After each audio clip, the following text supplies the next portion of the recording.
MIM పార్టీకి B team గా మారిందని సీఎం రేవంత్ రెడ్డి ఆరోపించారని, మరి ఇప్పుడు కాంగ్రెస్ పార్టీ ఎంఐఎం కి బి టీమ్ గా మారలేదా అనేది సమాధానం చెప్పాలని బీజేపీ రాష్ట్ర అధ్యక్షులు రామచంద్రరావు తాను బీజేపీ రాష్ట్ర అధ్యక్షుడినా లేక జూబ్లీహిల్స్ అధ్యక్షుడినా అనేది ప్రజలకు తెలుసని ఆయన స్పష్టం చేశారు. జూబ్లీహిల్స్ లో కాంగ్రెస్ బీఆర్ఎస్ పార్టీలు ఎలాంటి అభివృద్ధి చేయలేదని విమర్శించారు.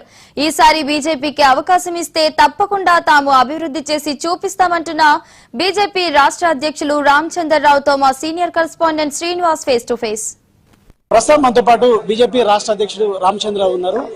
చెప్పండి, ఏంటి బీజేపీ జూబ్లీహిల్స్ లో బీఆర్ఎస్ కి బి టీమ్ గా మారిందట సీఎం రేవంత్ రెడ్డి చెప్తారు. అవన్నీ వదిలిపెట్టండి. అసలు ఫస్ట్ కాంగ్రెస్ పార్టీ ఎంఐఎం కు బి టీమ్ గా మారింది. వాళ్ళకి అది చెప్పండి. బీఆర్ఎస్ ఎక్కడో ఉంది, బీఆర్ఎస్ మొత్తం 0. బీఆర్ఎస్ 8లో ఒక సీటు కూడా గెలవలేదు. మీ 8 సీట్లు గెలిచినాం. కాంగ్రెస్ ఒక 8 సీట్లు గెలిచింది. ఎంఐఎం మధ్యలో ఒక పార్టీకి చచ్చిపోయిన పావును ఎందుకు ఊరికే చంపుతారు? ఇంకా వాళ్ళ సాధించండి. మీరు ముందు చెప్పండి, మీరు ఎంఐఎం కు బి టీమ్ మీరా, మీకు బి టీమ్ ఎంఐఎం? అంటే పార్లమెంట్ ఎన్నికల్లో బీఆర్ఎస్ బీజేపీ గెలవడానికి 8 సీట్లు గెలవడానికి బీఆర్ఎస్ కారణం. అదేవిధంగా ఇప్పుడు జూబ్లీహిల్స్ లో కూడా బీఆర్ఎస్ కి గెలవడానికి బీజేపీ సపోర్ట్ చేస్తుందని చెప్పేసి అది వారి పరిజ్ఞానం, అది రాజకీయ పరిజ్ఞానం. అదే అంటే నేను బాధపడాల్సిన అవసరం ఉన్నది. ప్రజలందరూ కూడా మొత్తం ఈరోజు బీఆర్ఎస్, ఎంఐఎం, కాంగ్రెస్ బీజేపీని ఏ విధంగా ఓడించాలని చెప్పి ఆలోచిస్తున్నారు. అంతేగాని బీజేపీ ఎవరి యొక్క సహకారం తీసుకోదు. మీ ప్రజల సహకారం తీసుకుంటాం. మాకు బీఆర్ఎస్ ఎంత దూరమో కాంగ్రెస్ అంతే దూరం, మధ్యస్ అంతే దూరం. అక్కడ పక్కన పాకిస్తాన్ మీద బాంబు వేసి ఇక్కడ కార్పొరేట్ బాంబింగ్ తోటి కూడా బీజేపీ వస్తుంది, జాగ్రత్త అని చెప్పేసి చెప్తున్నారు సీఎం. మా సీఎం కు ఇంత ఘోరమైనటువంటి ఒక అవమానము మన దేశాన్ని కానీ దేశ సైనికులు చేసే అవకాశం వాళ్ళు ఎందుకు చేసుకున్నారో అర్థం కాలేదు. వాళ్ళు ఎందుకు ఆ ఒక అవకాశాన్ని వాడాలో తెలియదు. కానీ వారు చేసినట్టు వ్యాఖ్యలు డెఫినెట్ గా భారతదేశాన్ని అగౌరవపరిచినట్టు, భారతదేశం సేనని అగౌరవపరిచినట్టు. అంటే మిమ్మల్ని టార్గెట్ చేస్తూ కామెంట్ చేస్తున్నారు.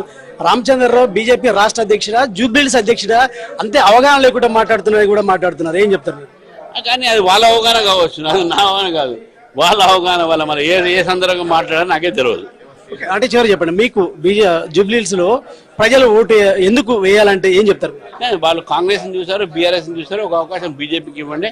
బీజేపీ ప్రజల గొంతుకై అసెంబ్లీలో వాళ్ళు మాట్లాడతారు.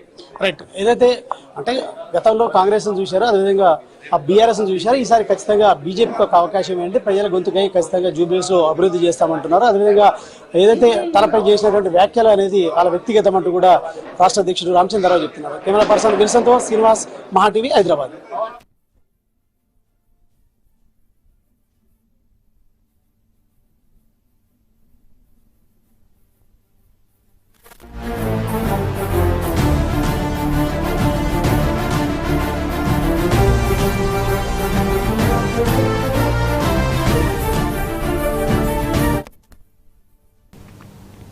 కాంగ్రెస్ పార్టీకి హిందువుల ఓట్లు అవసరం